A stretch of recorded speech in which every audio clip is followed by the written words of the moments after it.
Hello friends, हमारी आज की कहानी है आखिरी हीला। यद्यपि मेरी स्मरण शक्ति पृथ्वी के इतिहास की सारी स्मरणीय तारीखें भूल गई। वह तारीखें जिन्हें रातों को जागकर और मस्तिष्क को खपाकर याद किया था, मगर विवाह की तिथि समतल भूमि में एक स्तंभ की भांति अटल है। न भूलता हूँ न भूल सकता हूँ। उससे पहले और पीछे की सारी घटनाएं दिल में मिट गईं, उनका निशान तक बाकी नहीं। वह सारी अनेकता एक एकता में मिश्रित हो गई है और वह मेरे विवाह की तिथि है। चाहता हूँ उसे भूल जाऊं, मगर जिस तिथि का नित्य प्रति सुमिरन किया जाता हो वह कैसे भूल जाएं। नित्य प्रति सुमिरन क्यों करता हूँ, यह उस विपत्ति के मारे से पूछिए जिसे भगवत भजन के सिवा जीवन के उद्धार का कोई आधार न रहा हो। लेकिन क्या मैं वैवाहिक जीवन से इसलिए भागता हूँ कि मुझ में रसिकता का अभाव है और मैं कोमल वर्ग की मोहिनी शक्ति से निर्लिप्त हूँ और अनासक्ति का पद प्राप्त कर चुका हूँ? क्या मैं नहीं चाहता कि जब मैं सैर करने निकलूं तो हृदेश्वरी भी मेरे साथ विराजमान हो? विलास वस्तुओं की दुकानों पर उनके साथ जाकर थोड़ी देर के लिए रस में आग्रह का आनंद उठाऊं? मैं उस गर्व और आनंद और महत्व का अनुभव कर सकता हूँ जो मेरे अन्य भानियों की भांति मेरे हृदय में भी आंदोलित होगा। लेकिन मेरे भाग्य में वह खुशियाँ, वह रंगरेलियाँ नहीं हैं, क्योंकि चित्र का दूसरा पक्ष भी तो देखता हूँ। एक पक्ष जितना मोहक और आकर्षक है, दूसरा उतना ही हृदय विदारक और भयंकर। शाम हुई और आप बदनसीब बच्चे को गोद में लिए तेल या ईंधन की दुकान पर खड़े हैं। अंधेरा हुआ और आप आटे की पोटली दबाए गलियों में यूं कदम बढ़ाए हुए जाते हैं मानो चोरी की हो। सूर्य निकला और बालकों को गोद में लिए होम्योपैथी के डॉक्टर की दुकानों में टूटी कुर्सी पर आरूढ़ हैं। किसी खोंचे वाले की रसीली आवाज़ सुनकर बालक ने गगनभेदी विलाप आरंभ कर दिया और आपके प्राण सूखे।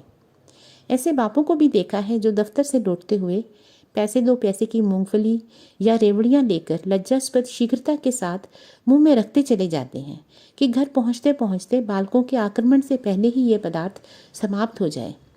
कितना निराशाजनक होता है ये दृश्य। जब देखता हूँ कि मेले में बच्चा किसी खिलौने की दुकान के सामने मचल रहा है और पिता महोदय ऋषियों की सी विद्वता के साथ उसकी क्षण भंगुरता का राग अलाप रहे हैं। चित्र का पहला रुख तो मेरे लिए एक मदन स्वप्न है और दूसरा रुख एक भयंकर सत्य। इस सत्य के सामने मेरी सारी रसिकता अंतर्ध्यान हो जाती है। मेरी सारी मौलिकता, सारी रचनाशीलता इसी दाम्पत्य के फंदों से बचने में प्रयुक्त हुई है। जानता हूँ कि जाल के नीचे जाना है, मगर जाल जितना ही रंगीन और मोहक है, दाना उतना ही घातक और विषैला। इस जाल में पक्षियों को तड़पते और फड़फड़ाते देखता हूँ और फिर भी जाल पर जा बैठता हूँ। लेकिन इधर कुछ दिनों से श्रीमती जी ने अविलंब रूप से आग्रह करना शुरू कर दिया था कि मुझे बुला लो। पहले जब छुट्टियों में जाता था तो मेरा केवल कहाँ चलोगी कह देना उनकी चित्त शांति के लिए काफ़ी होता था। फिर मैंने झंझट है कहकर उन्हें तसल्ली देनी शुरू की। उसके बाद गृहस्थ जीवन की असुविधाओं से डराया, किंतु अब कुछ दिनों से उनका अविश्वास बढ़ता जाता है। अब मैंने छुट्टियों में भी उनके आग्रह के भय से घर जाना बंद कर दिया है कि कहीं वह मेरे साथ न चल खड़ी हों, और नाना प्रकार के बहानों से उन्हें आशंकित करता रहता हूँ। मेरा पहला बहाना पत्र संपादकों के जीवन की कहानियों के विषय में था। कभी 12 बजे रात को सोना नसीब होता है, कभी रत जगा करना पड़ता है। सारा दिन गली गली ठोकरें खानी पड़ती हैं। उस पर तुर्रा यह है कि हमेशा सिर पर नंगी तलवार लटकती रहती है। ना जाने कब गिरफ्तार हो जाऊं, कब जमानत तलब हो जाए। खुफिया पुलिस की एक फौज हमेशा मेरे पीछे पड़ी रहती है। कभी बाजार में निकल जाता हूं तो लोग उंगलियां उठाकर कहते हैं, वह जा रहा है अखबार वाला। मानो संसार में जितनी दैविक, अधिदैविक, भौतिक, अधिभौतिक बाधाएं हैं, उनका उत्तरदायी मैं हूँ। मानो मेरा मस्तिष्क झूठी खबरें गढ़ने का कार्यालय है। सारा दिन अफसरों की सलामी और पुलिस की खुशामद में गुजर जाता है। कांस्टेबलों को देखता हूँ और प्राण पीड़ा होने लगती है। मेरी तो यह हालत है और हुक्काम है कि मेरी सूरत से कांपते हैं। एक दिन दुर्भाग्यवश एक अंग्रेज के बंगले की तरफ जा निकला। साहब ने पूछा, क्या काम करता है? मैंने गर्व के साथ कहा, पत्र का संपादक हूँ। साहब तुरंत अंदर घुस गए और कपाट मुद्रित कर लिए। फिर मैंने मेम साहब और बाबा लोगों को खिड़कियों से झांकते देखा, मानो कोई भयंकर जंतु हूँ। एक बार रेलगाड़ी में सफ़र कर रहा था, साथ और भी कई मित्र थे, इसलिए अपने पद का सम्मान निभाने के लिए सेकंड क्लास का टिकट लेना पड़ा।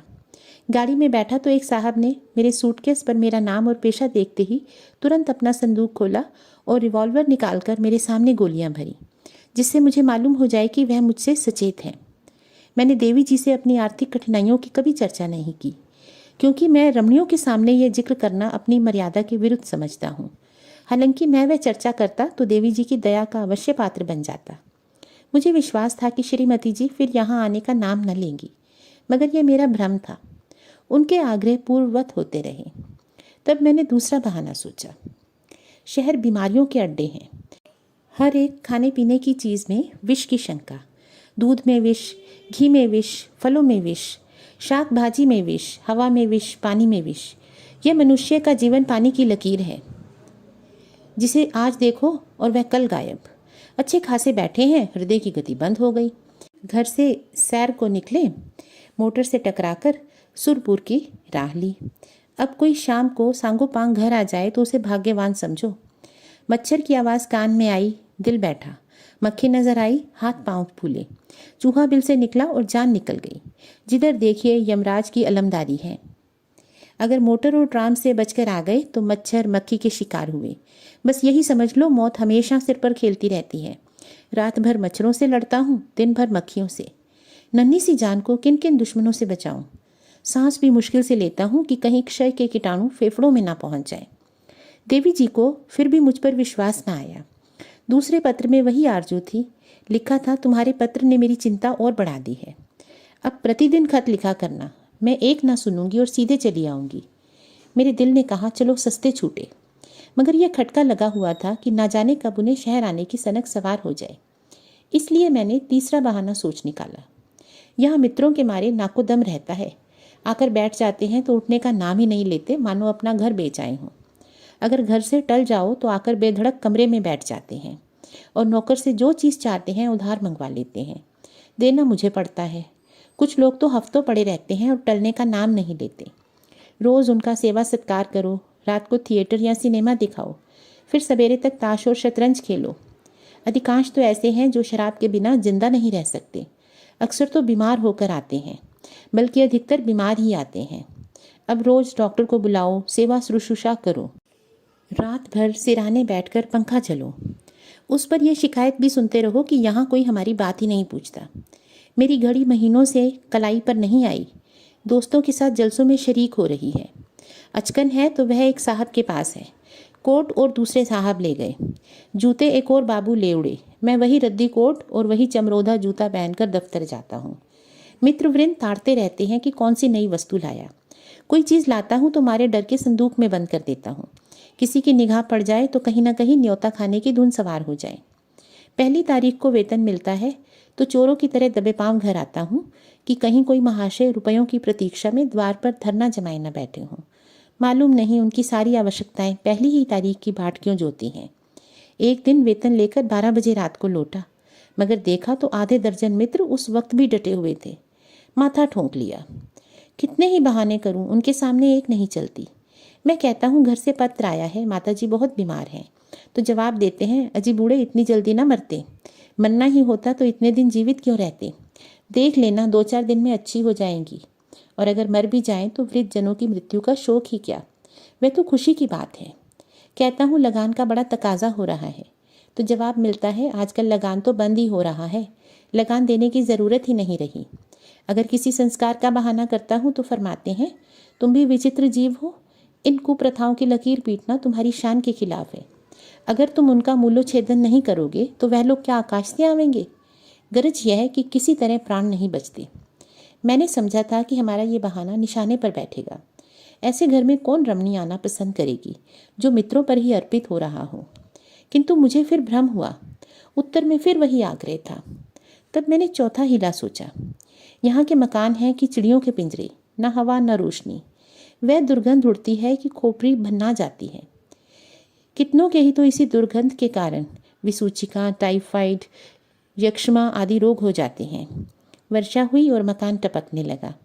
पानी चाहे घंटे पर बरसे, मकान रात भर बरसता है। ऐसे बहुत कम घर होंगे जिनमें प्रेत बाधाएं ना हों। लोगों को डरावने स्वप्न दिखाई देते हैं। कितनों को तो उन्माद हो जाता है। आज नए घर में आए, कल ही उसे बदलने की चिंता सवार हो गई। कोई ठेला असबाब से लदा हुआ जा रहा है, कोई आ रहा है। जिधर देखिए ठेले ही ठेले नजर आते हैं। चोरियां तो इस कसरत से होती हैं कि अगर कोई रात कुशल से बीत जाए तो देवताओं की मनौती की जाती है।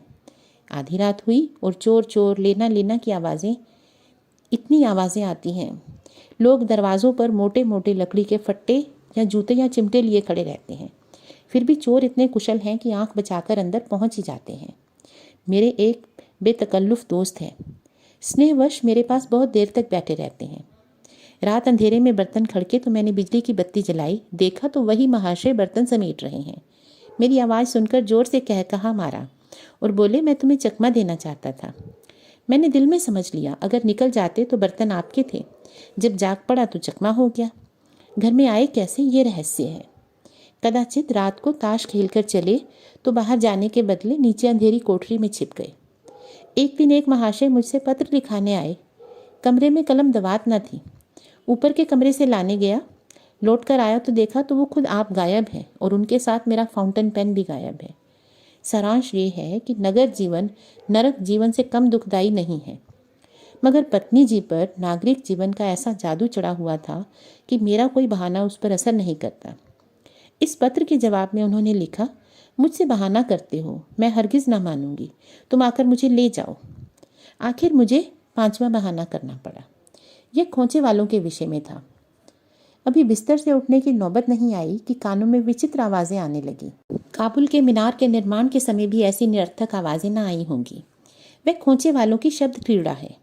उचित तो यह था कि यह खोंचे वाले ढोल मंजीरे के साथ लोगों को अपनी चीज़ों की ओर आकर्षित करते, मगर इन औंधी अक्ल वालों को यह कहाँ सूझती है। ऐसे पैशाचिक स्वर निकालते हैं कि सुनने वालों के रोएं खड़े हो जाएं। बच्चे माँ की गोद में चिमट जाते हैं। मैं भी रात को अक्सर चौंक पड़ता हूँ। एक दिन तो मेरे पड़ोस में एक दुर्घटना हो गई। 11 बजे थे। कोई महिला बच्चे को दूध पिलाने उठी थी। एकाएक जो किसी खोंचे वाले की भयंकर ध्वनि कानों में आई तो चीख मारकर चिल्ला उठी और फिर बेहोश हो गई। महीनों की दवा दारू के बाद अच्छी हुई। अब रात को कानों में रुई डालकर सोती है। ऐसे कृत्य नगरों में नित्य होते रहते हैं। मेरे ही मित्रों में कई ऐसे हैं जो अपनी स्त्रियों को घर से लाए, मगर बेचारियां दूसरे ही दिन इन आवाज़ों से भयभीत हो गईं और वापस चली गईं।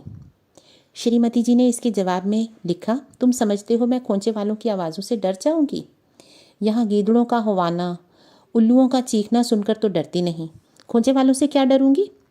अंत में मुझे एक ऐसा बहाना सूझा जिसकी सफलता का मुझे पूरा विश्वास था।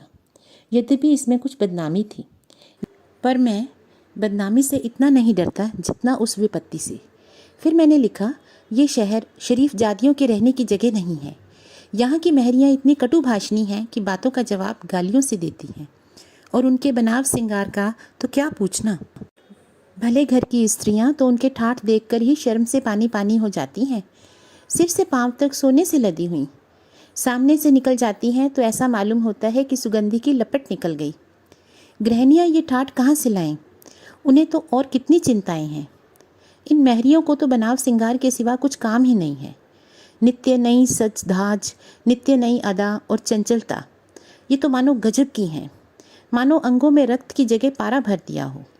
उनका चमकना और मटकना और मुस्कुराना देखकर गृहिणियाँ लज्जित हो जाती हैं, और ये ऐसी दीदा दिलेर हैं कि ज़बरदस्ती घरों में घुस पड़ती हैं। जिधर देखो इनका मेला सा लगा हुआ है। इनके मारे भले आदमियों का घर में बैठना मुश्किल है।